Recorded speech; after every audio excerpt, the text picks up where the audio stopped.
Привет, друзья! Сейчас главные новости Европы. В Германии и по всей Европе вдруг становится ясно, почему покупки в супермаркете обходятся для немцев все дороже, даже когда мы с вами видим, что ценники почти не меняются. Неожиданно всплывает системная схема, при которой продуктов становится меньше, хуже, а платим мы за них больше. Для Фридриха Мерца это уже политическая проблема, потому что статистика говорит об одном, а ощущение дорогой жизни у людей только усиливается. И это еще не все. В Германии внезапно снова обостряется вопрос, где на самом деле лежит немецкое золото. Фридрих Мерц все жестче говорит о финансовом суверенитете, а Урсула фон дер Ляйен увязывает золото задачей снизить зависимость Европы от внешних центров силы. И напоследок еще один важный сюжет. В Германии резко дорожает уход за пожилыми людьми. Прямо сейчас становится ясно, что дом престарелых превращается в роскошь, которую не тянет обычная пенсия. Здравствуйте, обо всех этих последних событиях Европы коротко расскажу буквально за несколько минут.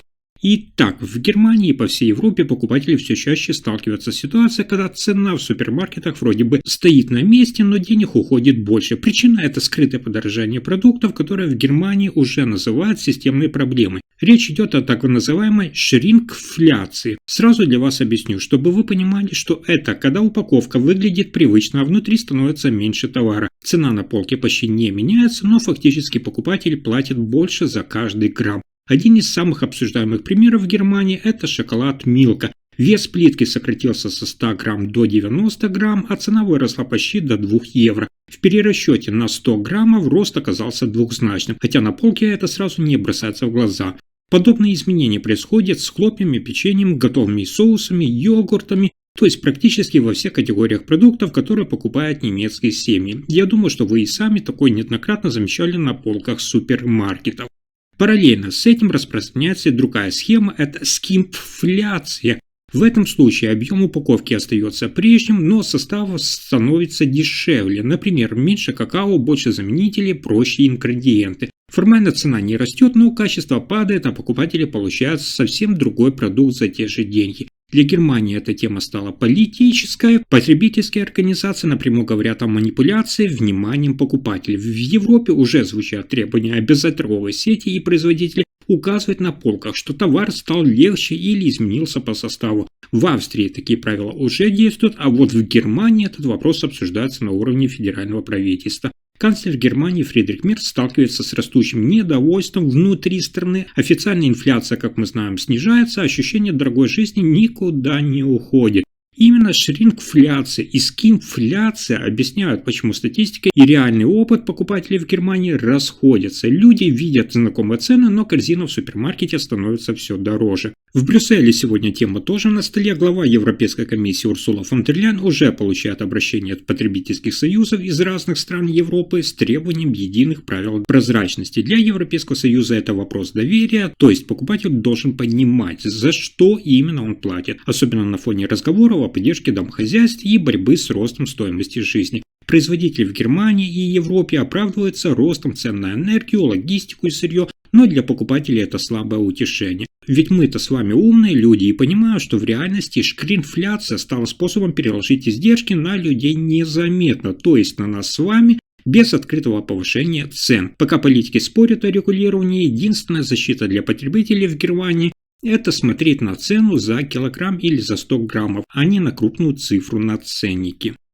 Но на этом сюрпризы дня не заканчиваются. В Германии снова активно обсуждается старый, но сложный вопрос о том, где на самом деле хранится немецкое золото и кто имеет к нему вообще доступ.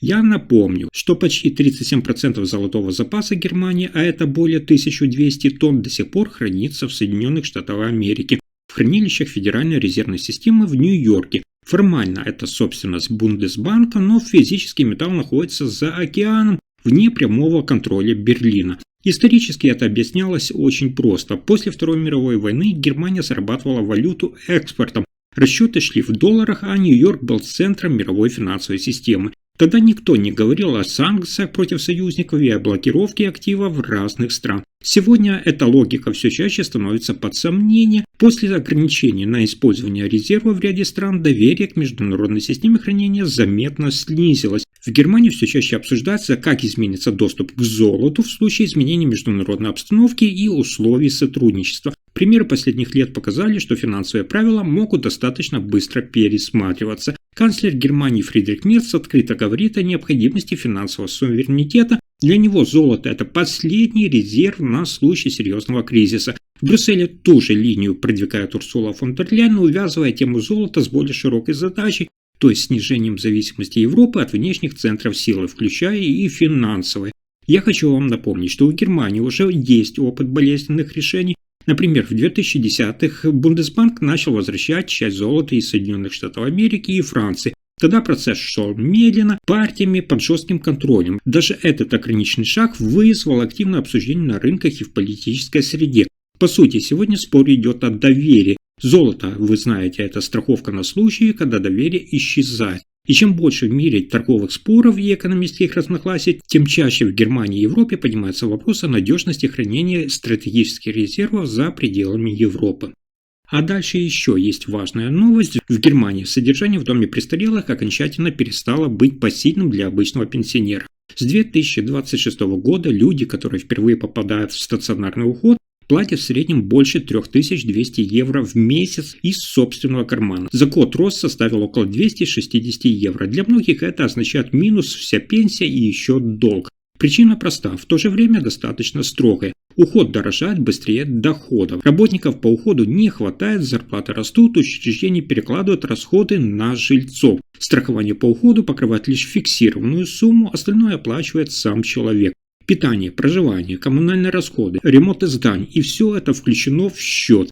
Поэтому сегодня получается ситуация, когда пенсионер платит больше, чем зарабатывал, когда еще работал. Кстати, еще вам хочу сказать, что разрыв между регионами Германии огромный. В Бремени первый год проживания в доме ухода обходится более чем в 3600 евро в месяц. В Баден-Вюртемберге это около 3500 евро. Даже в восточных землях суммы приближаются к 2800 евро. Средняя пенсия при этом колеблется, напомню, в районе 1300-1500 евро. Разницу закрывают накопления, продажа жилья или, например, помощь детей. Социальные службы сегодня подтверждают, что все чаще семьи вынуждены продавать квартиры родителей, чтобы оплатить уход. Если имущества нет, подключается социальная помощь, но тогда государство получает право требовать компенсацию у родственников.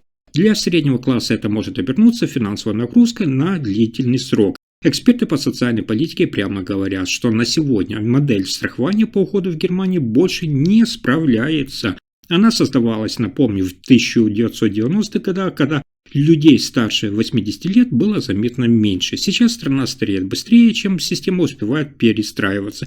Количество нуждающихся в уходе растет, работников не хватает, расходы выходят из-под контроля. Политическое разногласие усиливается. Канцлер Германии Фридрих Мерц оказался перед проблемой, которую невозможно отложить.